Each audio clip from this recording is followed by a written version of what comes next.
we're live. We're live on the microphone here. Ooh. No takes. You always got to get everything adjusted. I barely even know how to use this iPhone, and it just gets fancier and fancier as time goes by. When is this iPhone enough? Do you want more? Do you need more? Do you feel like, do you need that thing to, like, what else can it do? Like, what? I'm like a big tech geek, right? Like, we're sitting here and I got my whole setup here. So I'm asking you, what else do you need that phone to do, though? I probably don't need it to do much of anything more than what it does, but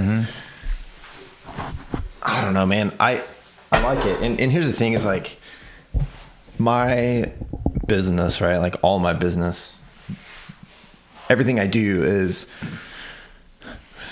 able to be done remotely. I don't keep paper files. I do everything digitally, and I can do like 90% of my work from my phone.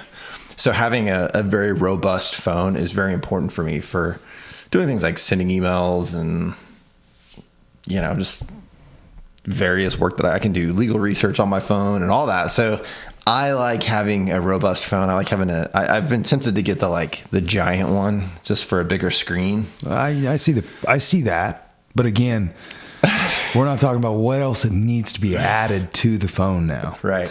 Because I mean, I stream off my thing. I listen to music. I can do emails. I can record fantastic videos, which I'm terrible at. And I can take good pictures, which I'm terrible at. Yeah. And then there are all those cool apps that are really all you need to do all the editing and all those different deals. I don't know. Yeah.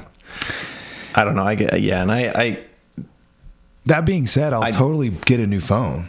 Right. Like once they make like an iPhone that's like the old school flip phone or something, like in an iPhone status, like I'm down. I'm surprised they haven't yet. Who did that? Somebody did Samsung. that. Samsung has the flip. Dude, and that thing looks cool.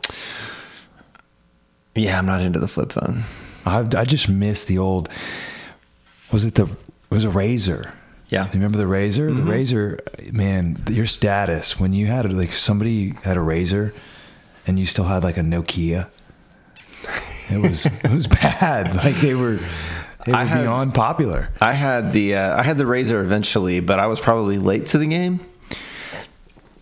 And then I had this tiny little Samsung, it was like a quarter of an iPhone probably. Mm-hmm. And it was that's when we were in that mode of like everything gets smaller and smaller and smaller.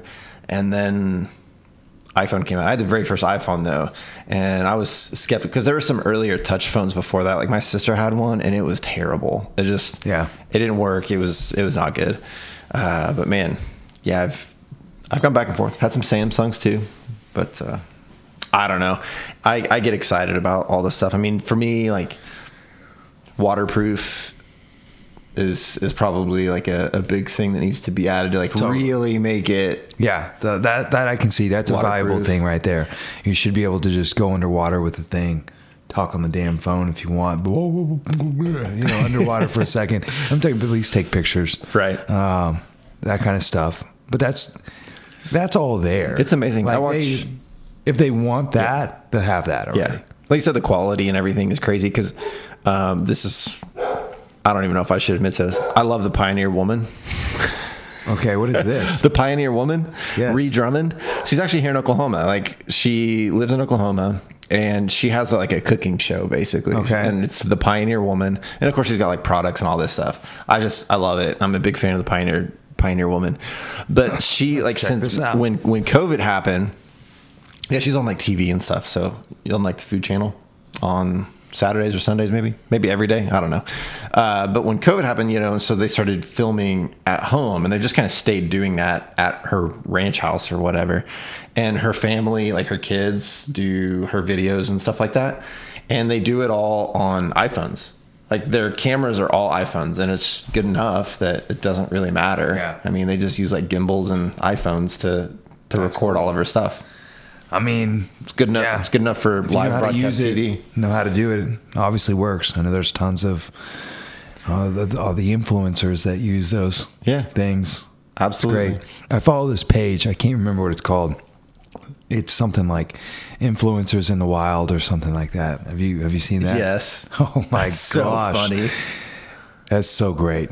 Like any frustration I've ever had with like what goes on with social media just kind of got cleared up. I was like, okay, this whole world exists. Like, right. I just stay too focused on the shit that drives me crazy instead of looking at how goofy people are. Yeah.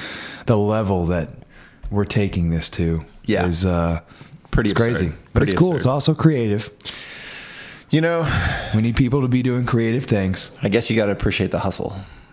You do. I suppose. There's a serious, I do. Like when I shit on that, I think about that stuff all the time. Like when I'm mad about the exercise influencers, I'm always like, but you know, I respect the shit out of your hustle. Like you are, you know, I know what you're doing. The general public might not know. Yeah. But you are constantly putting up content.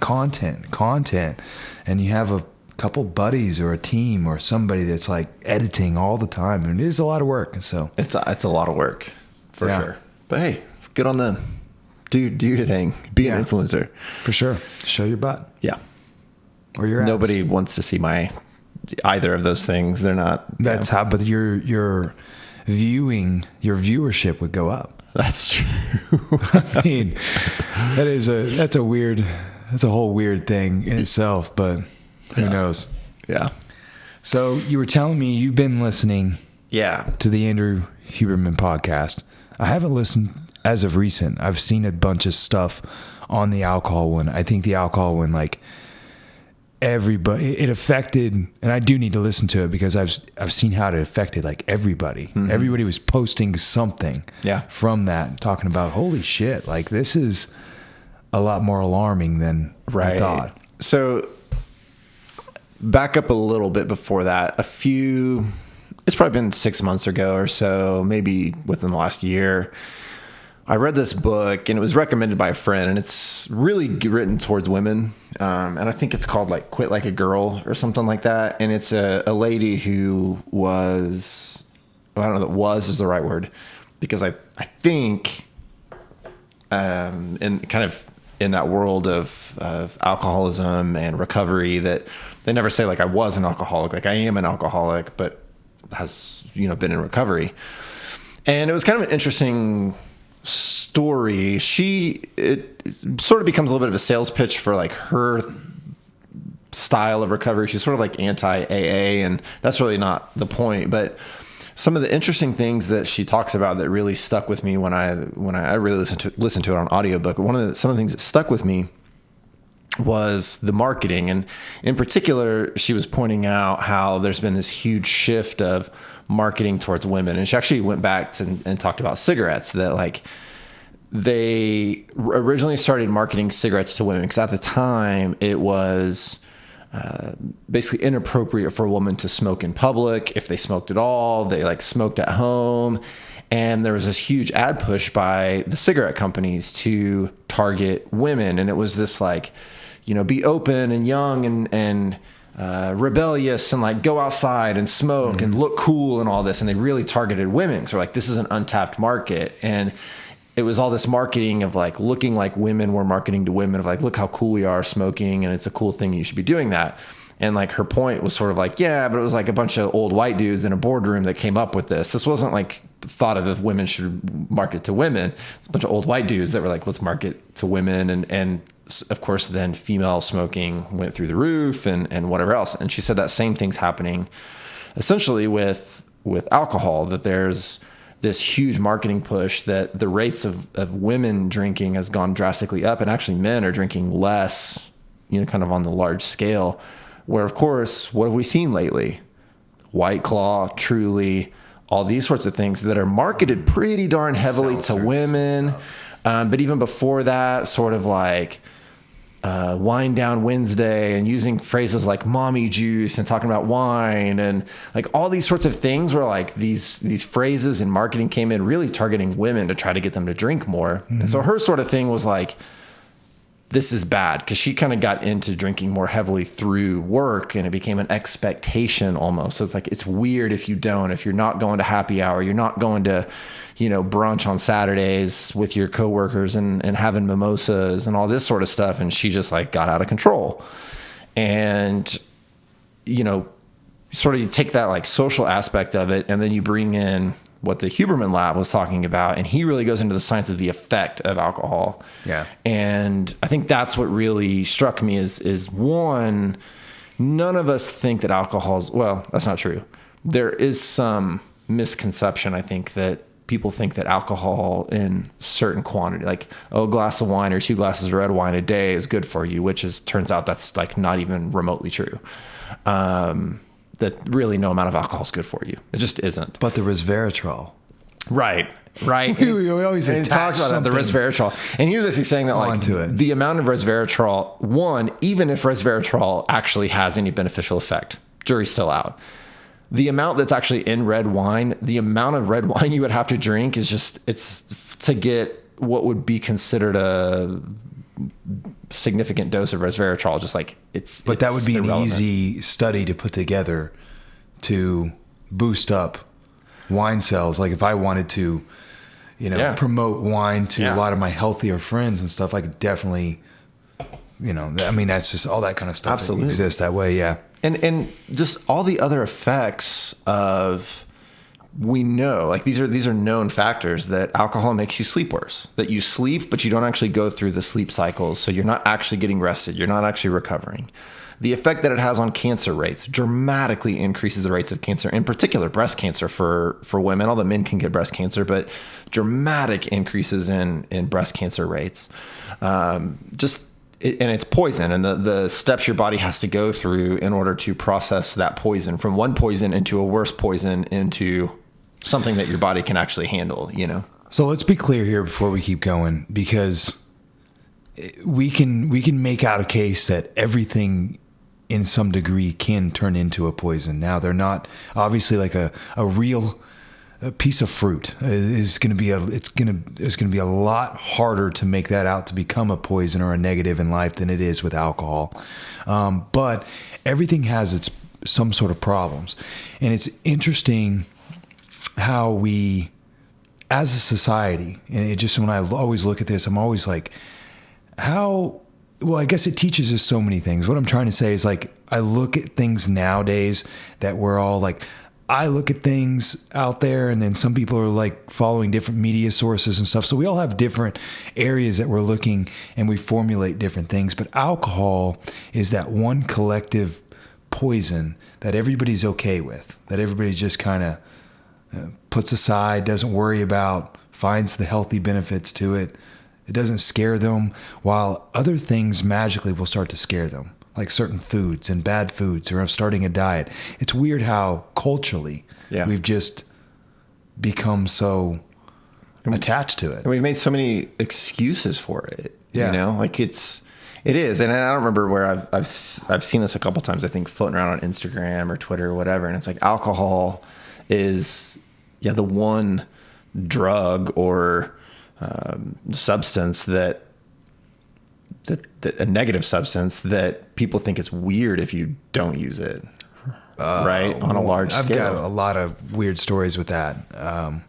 I used to, this is kind of a funny story that I told recently to somebody, is I used to go to this neighborhood pool back in the day, and there was a group of dads that were always in there drinking. And of course, those were the guys that didn't have the greatest physiques, had a little bit of extra fat, but they had fun, and they were good guys. And I would always talk to them every once in a while, but they wouldn't talk to me that much. They were kind of like intimidated by me. Here's the in shape guy. We're not that in shape. This guy, whatever. And one day I was doing my drug. I was high. I'd smoked a little pot, and I was hanging out up there, and I needed some water, and there was an empty beer bottle, and I filled the empty beer bottle up with water. It was the only cup, the only container it had. So it wasn't like I was trying to be 15 again and act like I'm drinking or anything. It's like, all right, I'll put some water in this. And they literally flocked to me. Like, it was kind of like, oh, the ice is broken. He's one of us. He's one of us. And then the intriguing part was that they were really intrigued by was talking fitness, because then to them, all of a sudden, I was the true answer man. I'm the guy that can present. You can still be ripped and lean and drink on the weekends. And so they were very intrigued to like try to talk about diet or what to do. And it's kind of like, hold on, like this is water. Yeah. But it didn't even get there. It's always interesting how if there's a beer in your hand, the conversation can go completely different than if there's not. Yeah. And this is where, like, look, I was at the lake this last weekend and we partied hard, right? So I'm going to be very clear here. I'm not putting myself on a high horse here.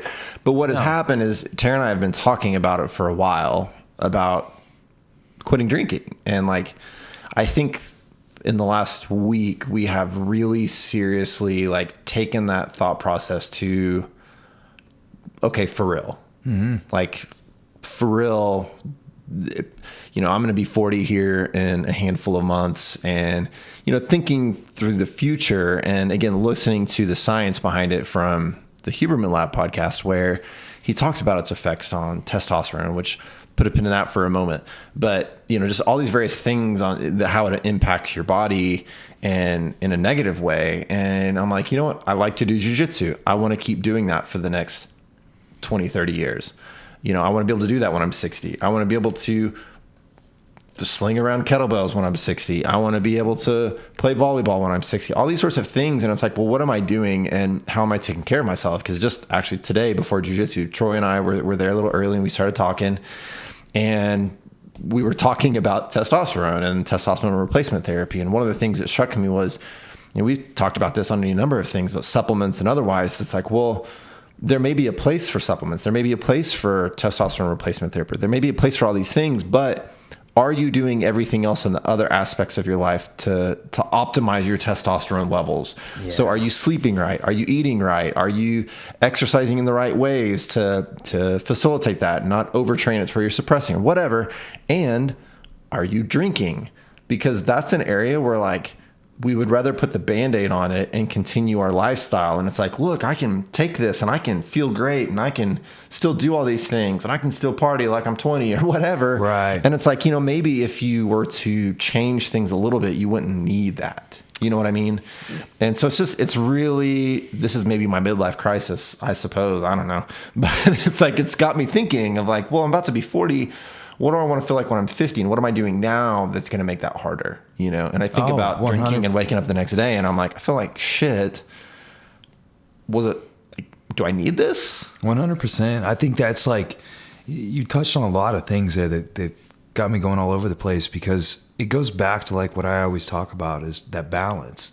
Like, you found way more things that you want to sustain and be a part of your life above drinking. And then you started thinking that drinking could negatively impact these. If it's not right now, it could at some point. And what is that conversation going to be like then? Well, I don't want to have that conversation then.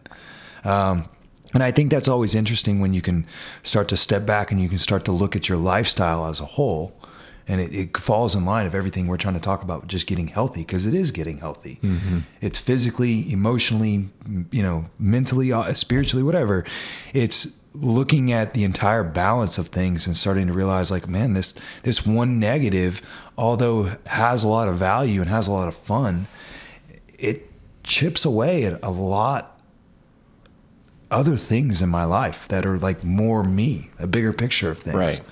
Right. Which is the real work that I think we're all after.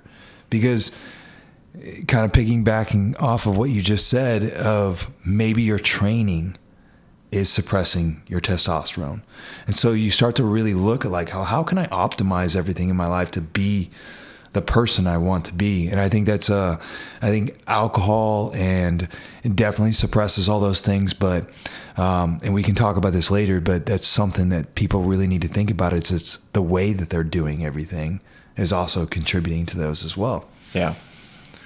It's, you know, and then the hard part, of course, is the like cultural, social aspect of it. 'Cause I do start to think about like if we were to seriously give up drinking, how it's weird. 'Cause I'm like, it'll be hard, right? I keep thinking like it'll be hard, whether I'm at family gatherings or out to dinner with friends on a Saturday or at the lake or, right.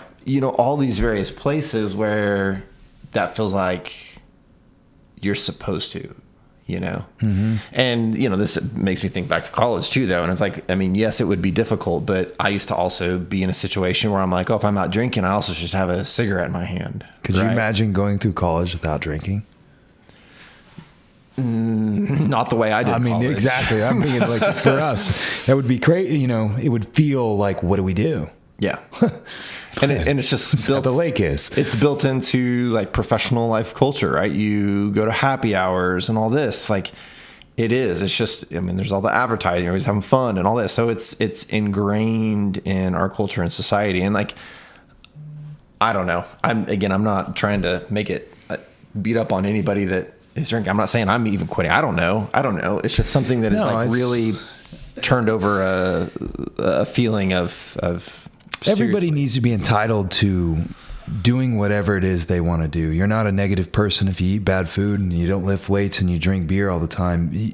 You could still be one hell of a friend to me. Yeah. And we could still, you could provide a lot to this earth. So I think the cool thing is no matter where people are at physically or mentally, it's when people start to make changes and challenges within themselves as they're growing and getting older to just become better with whatever it is they want to be. And that's like, if people as a whole could start to understand that, it's not you painting out alcohol to be a problem. Mm-hmm. It's you painting out like, well, it's just my relationship with alcohol and what I want to do. I'm not shaming others from that.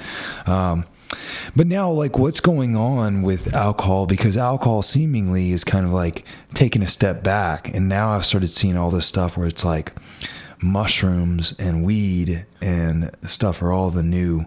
Like, instead of like the wine nights with the girls, there are all these posts talking about how, psilocybin might be like, magic mushrooms might be the next little thing. Right. And it just, I see the benefit in all these things because I believe in a lot of these things, but then it just also leads me back down. The reality is like, we're still searching for something to fill the spot of disconnection in a way. And it can be a healthy disconnection. It can be a bad disconnection, but we're still like looking for something instead of just, I don't know. There's always got to be something to kind of fill that void. Yeah. No, or we're just two sober guys sitting here talking, and that's not. Maybe that's just not. I don't know. Man, it's tough because I think that, and that's the tricky part, is that we find excuses to make it seem like it's not that bad or that it is healthy, right? And I think that we see that right now with marijuana, where we find a reason to use and in some cases even abuse something in the name of, well, it's healthy. It has benefits. And you've seen that in exercise even, right? Dude. Where exercise is a good thing, but then there's also a point where it's not.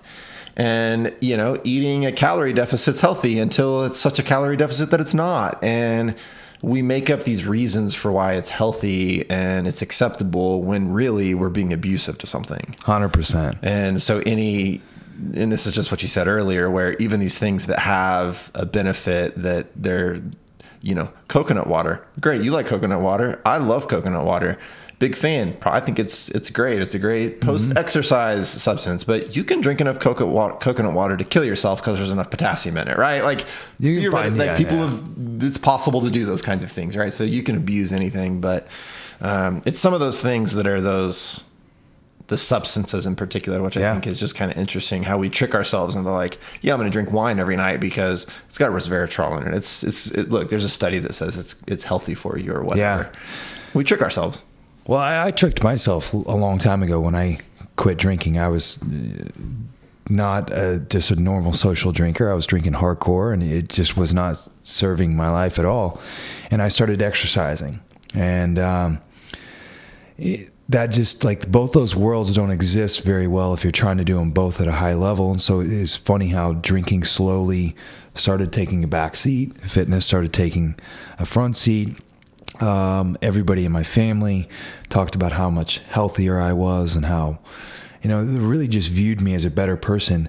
And I remember being young in that exact time, and it's like, I don't know if this is actually healthier. Like, I'm actually just taking off one drug and going to the other, but we're deeming exercise as healthy. But to our point, as we've been talking about, I abused the shit out of it. Yeah.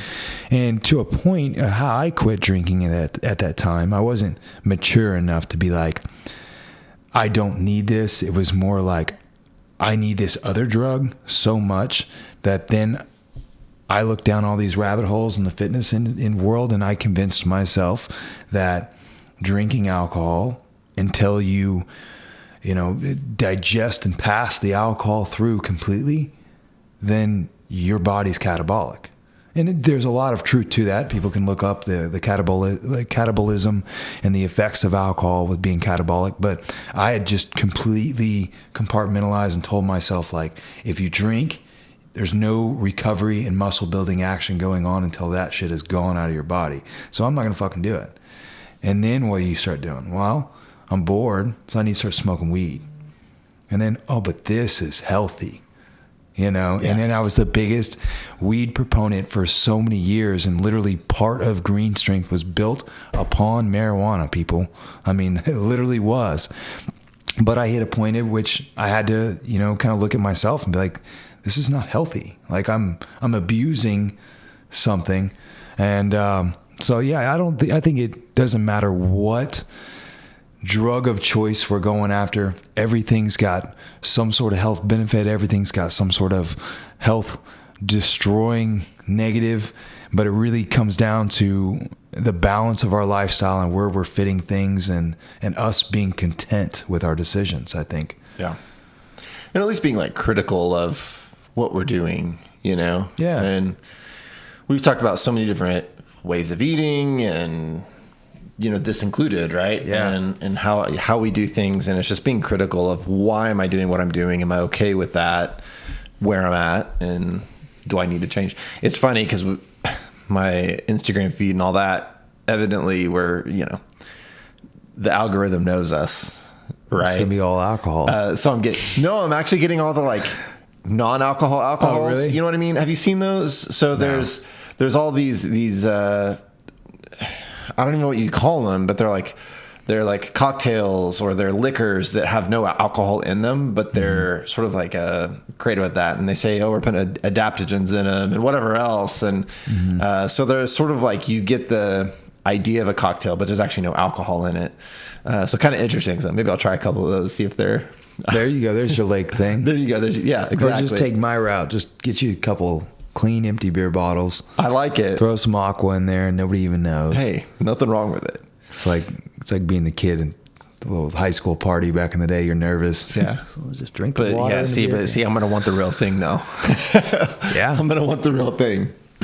So we'll see. I don't know. We'll check in later and see how that goes. But something we're strongly considering of giving it a pass. So we'll see. Be interesting. Well, it's going to be interesting to see the challenge that it takes for you to do it. It's going to be interesting to see firsthand when you hear somebody who's not having a negative thing to say about alcohol, but it's just like, it'll be easier to hear the positive benefits you feel from it. Yeah. It's like, man, I haven't drank an entire month or 2 months, and automatically I'm a tiny bit leaner without changing my diet up. I'm sleeping a little bit better, like all those things. Mm-hmm. And then those are the beautiful things in life once we kind of feel those, and it's like, okay, anecdotal evidence is I feel better. We're onto something. Yes. Yeah. 100%. It's working for me.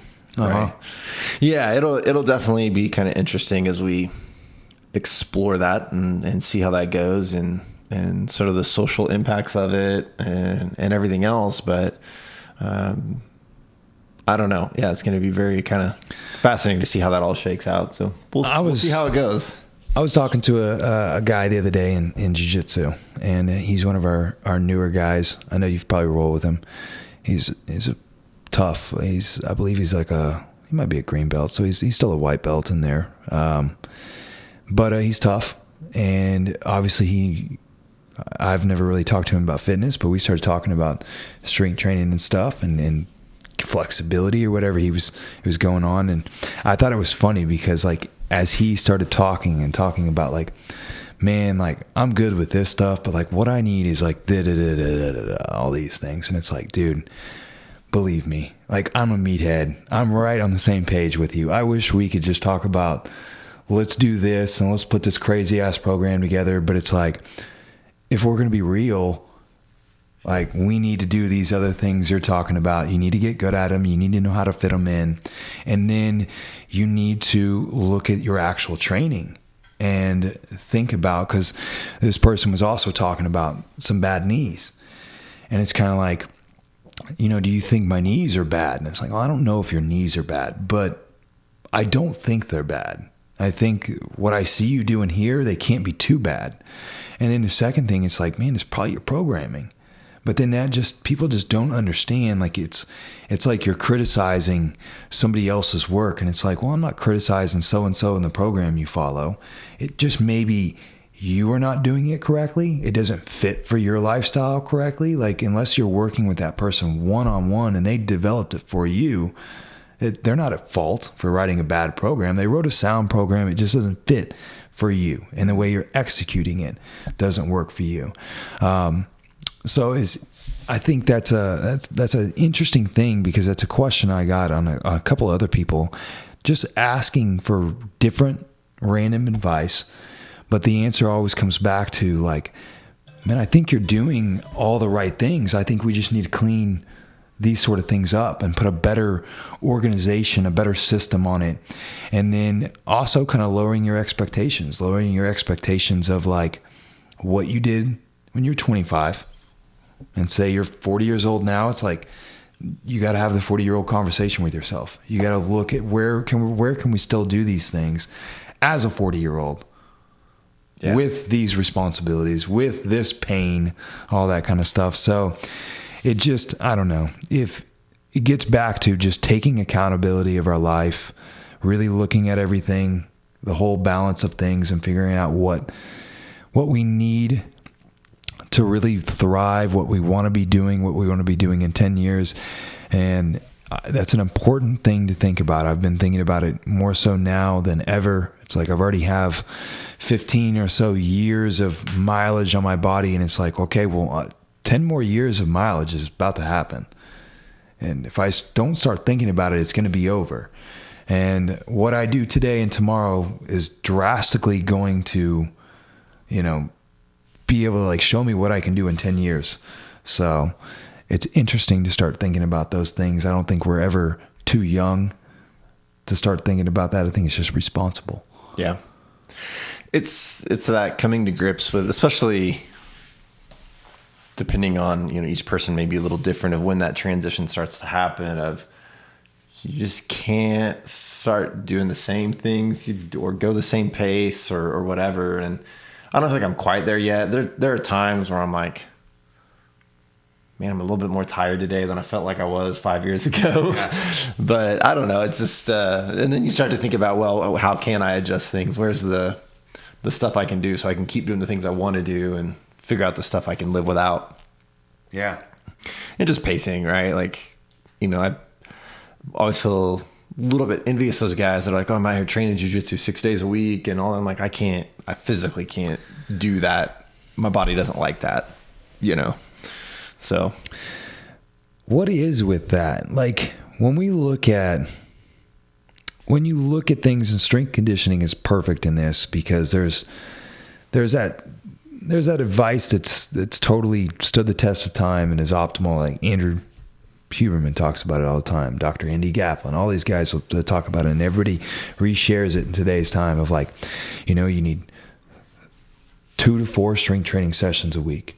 You need 2 to 3 just aerobic steady state sessions a week. You need 1 to 2 sprint for, 10 to 15 seconds, 4 to 6 times once a week. You need these things, and you kind of look at it and it's like, okay, this is the path. If I carry that out, I'm pretty much a 1%er in exercise for the rest of time. Mark Sisson, doing the same thing. He's a very smart older gentleman who shows and teaches people that You don't have to just do an Airdyne bike for HIIT training. You can go play ultimate frisbee and live a healthy lifestyle and get these things. But my point is, we know the optimal level for the 99% of people. To be the absolute world's best, to be the Michael Jordan, to be the 1%, you break all rules. It's not healthy anymore. It's not optimal anymore. It becomes a full-time job, full-time lifestyle. We still try to attach ourselves to those people, even though we know we're in the 99, and that's fine to be in the 99, not the 1. We can still be as competitive as we want to be. Right. But when we start to look at like, okay, well, we need to train more times, more rounds, more days, even though we know that like an approach that you've taken, which I really respect, is that like 2 to 3 at most a week. Mm-hmm. But when you're on the mats, you're able to like, so let's say you're on the mats for 2 hours. You are present for 2 hours and you're intellectually thinking, you're learning, and you're drilling and you're moving. What I notice that when I get into just 5-6 days of training a week, it just becomes more I'm getting through it. Mm-hmm. And I don't quite have as much bandwidth to start, thinking about things. When my strength training has always been very high frequency and through the roof, it just became the same thing. It just became like, I got to see this on paper and I got to fight through and get these sessions done, versus like actually having a plan that I can manage for the long haul and fine tuning it and finessing it and get the most out of it. I don't know. It's an interesting human trait that we have to want to gravitate towards the harder, the more depressing, the more you're going to feel tired, the more it's just going to take away from your life. But we feel that that's what we have to do to get us to this place we can get to with so much less work. And the crazy thing is you don't have to, and I'd love to see if I can like pull this up, but is visualization is it's very effective. It's just as effective as just full training. So I'm probably going to be able to find it right here quickly to put up on the screen on our YouTube version here. But the idea being that if you do something 6 days a week, or there's 6 sessions a week of a skill or whatever, or if you do 3 days a week of actually engaging in the skill and 3 days a week of visualization, that those two end up having the same results. Now, 100% visualization doesn't work. But like 50-50 visualization combined with actually engaging in the activity results in the same skill gain and ability as somebody who's just doing the double amount of engaging in the activity, which I think is fascinating. So you translate that to something like jiu-jitsu, right? And so where does visualization come in? Well, I can't train 6 days a week, but I can train 2 to 3 days a week, and also 2 to 3 times a week I can do some study. Right? I can watch some jiu-jitsu, I can watch some matches, and still have the same amount of progression as somebody who's training 6 days a week. I think we get lost in that of like, well, I see this on like Reddit threads and stuff on talking to people wanting to get into jiu-jitsu, and it's like, well, can I get better if I can only train 2 days a week? And like, for 7 years, I've been training 2 days a week, and like, I think I'm a lot better than I was 2 years ago. So yeah, you can, but perhaps you can stay caught up to other people that are training more if you can also do some of that visualization and the outside work that's not actually even engaging in it. So you got to be responsible. Well, you got to just, if that's a priority for you, right? You got to love the mundane. Some people, yeah, I mean, you got to like the mental aspect of it. You got to like the study of it and not just doing it. It's like the hardest part in the exercises we always joke around about is, of course, everybody wants to come in here and they don't want to do the hard shit, but they're in here to do the hard shit. Yeah. And they don't ever want to rest. Yeah. Even though they want to rest. Yeah. It's hard, but there is so much more value to visualization is, I mean, just look, all the greats have talked about it. Mm-hmm. You want Mamba mentality. Mamba mentality is visualization. Absolutely. Michael Jordan, visualization of thinking about all the people who said this, all the people who did this, the players that did that. He never let anything go because he was always visualizing, whether it's to an unhealthy status, but that's how they make it so far.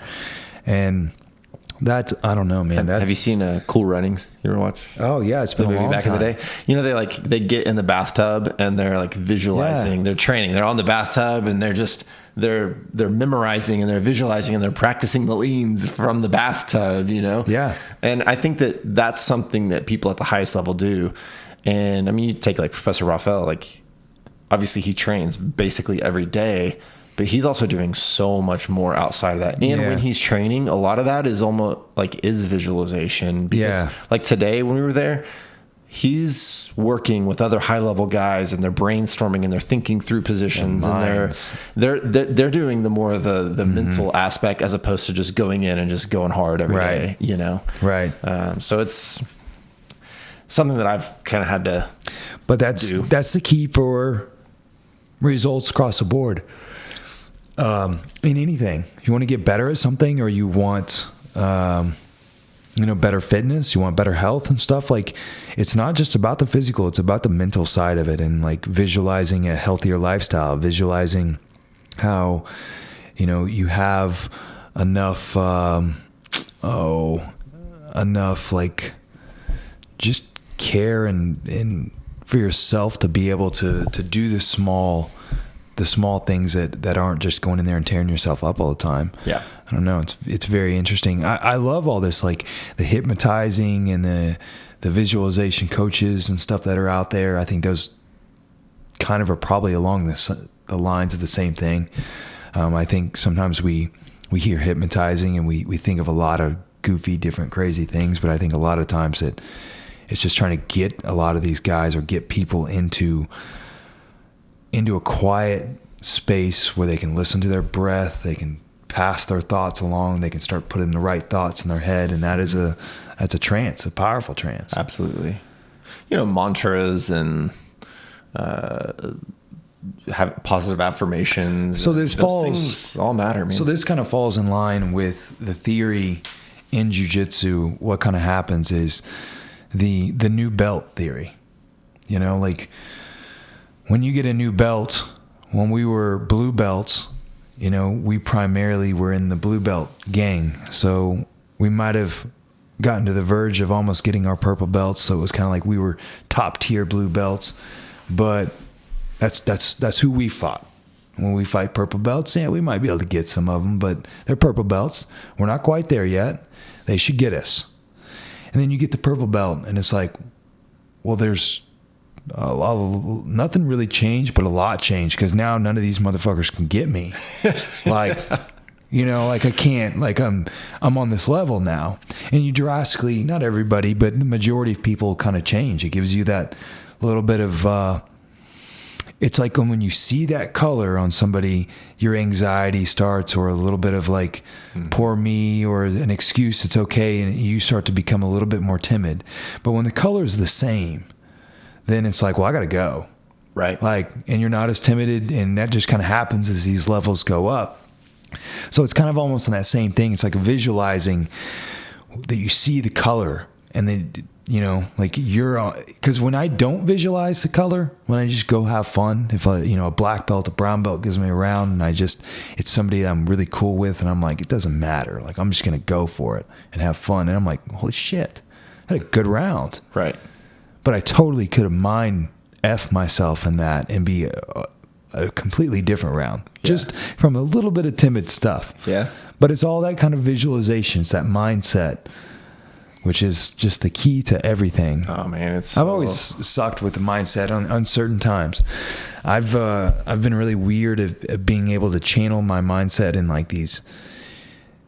If it's always been in competitive stuff and mainly exercise. I'd say a couple times in jiu-jitsu that were okay. I still didn't do like a ton of jiu-jitsu, but I had like a good mindset where I was just like, not gonna fucking lose.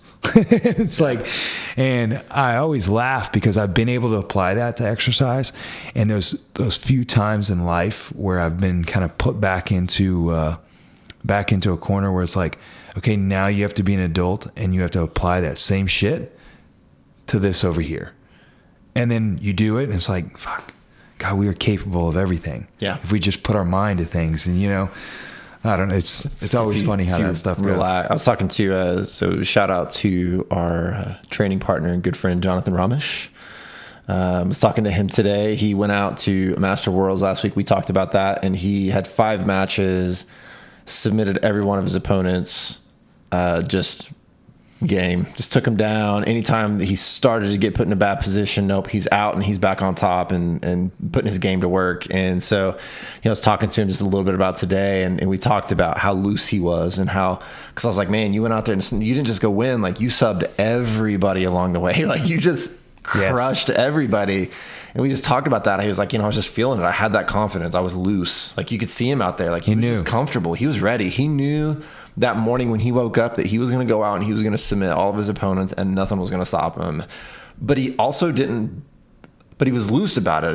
It was a confidence, not a pressure, right? He didn't do it in a way that put the pressure on him. It was just, yeah, he had it. And man, it's like, I'll tell you what never crossed his mind is, well, this is what I'm going to do if I do end up on bottom. Yeah. That didn't cross his mind that morning. Mm-mm. Like, I guarantee you. Like, that morning, it was, I'm going to take everybody down.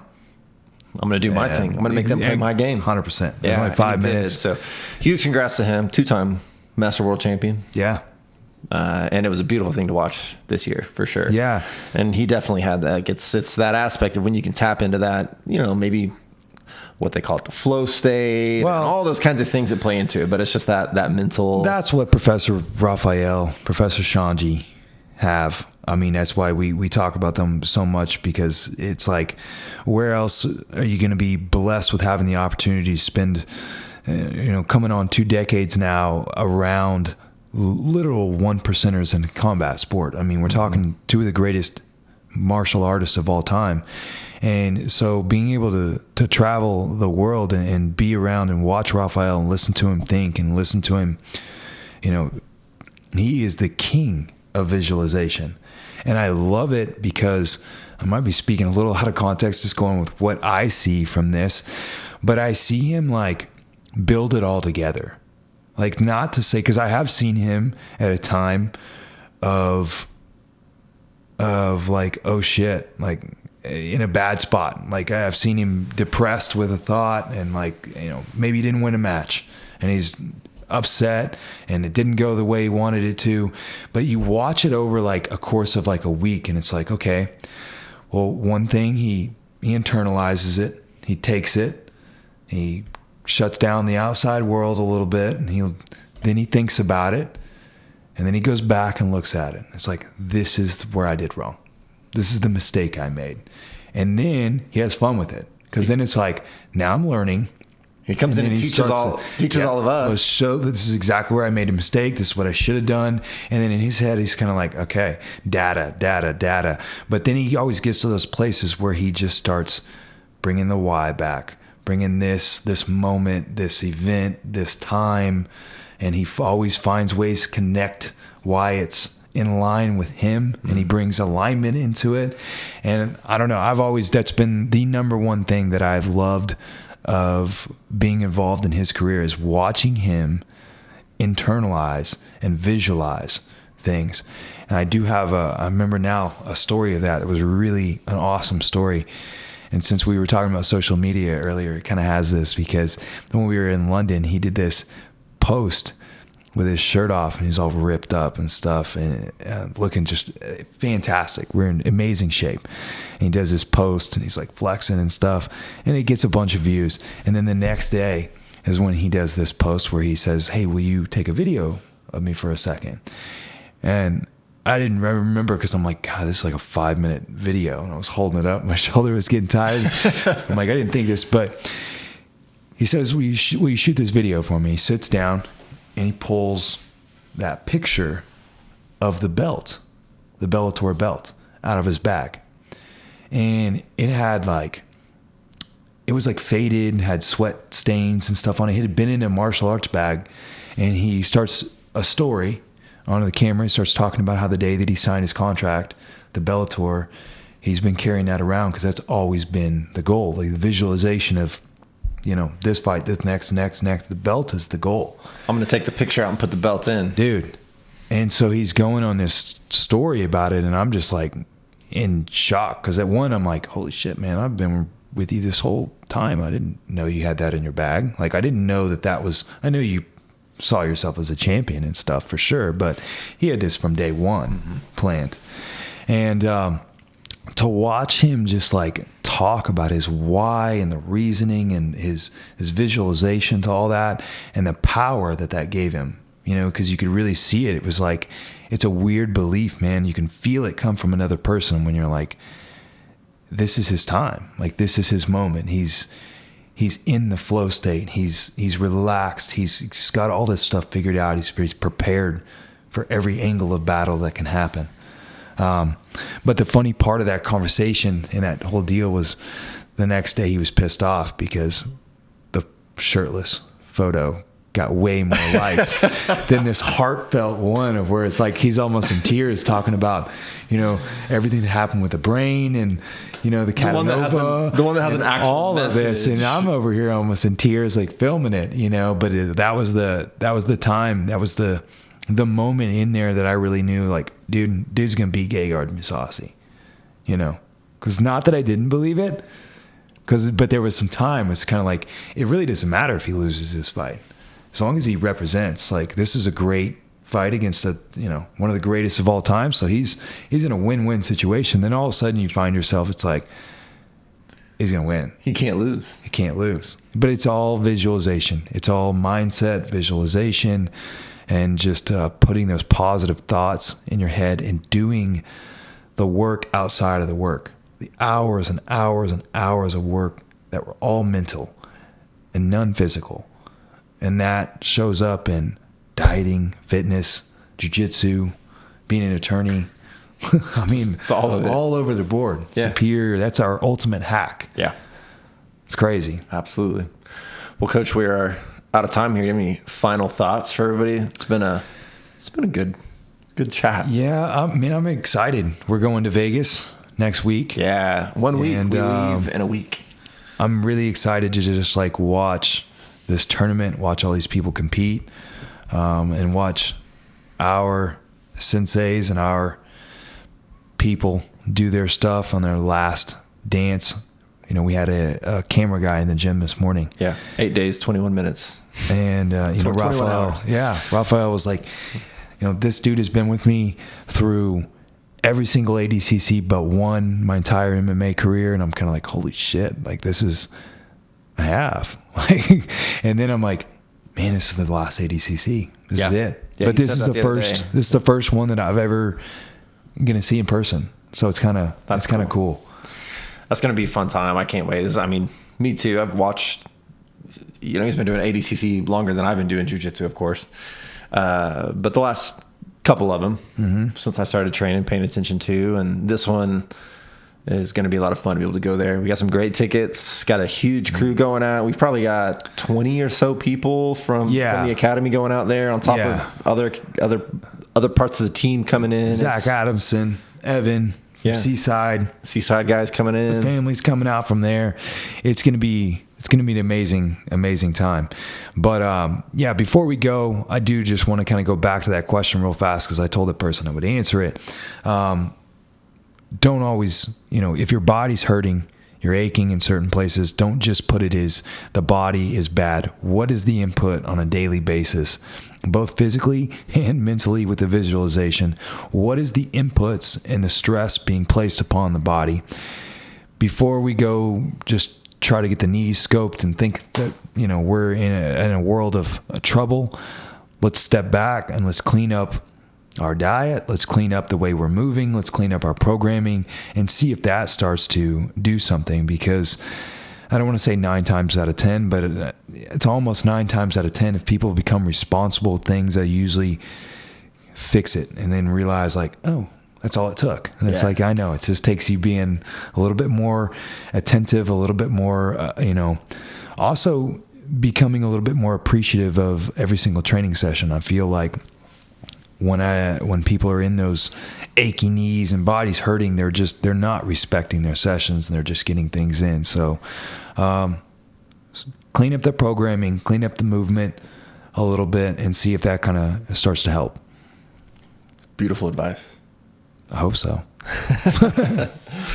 Good little chat today. It's good to be back here doing the GreenStrength podcast and bringing them to you on video as well as audio. Of course, we have them on the audio platforms. Please, if you listen to us on Apple Podcasts, please go give us that 5-star rating. That certainly helps us to find some more people out there who want to hear the GreenStrength podcast that we're talking about. Also, go check it out on the GreenStrength HQ YouTube page. We are putting them up on video. If you decide you want to watch and see our beautiful faces along with our sultry voices, you can do that. We're going to start doing them shirtless. I thought about it today, but we'll wait. We'll see what happens with the algorithms and stuff. Yeah. So go give that a like as well if you don't mind. We sure appreciate it. And we'll see you next time right here on the GreenStrength podcast. Peace.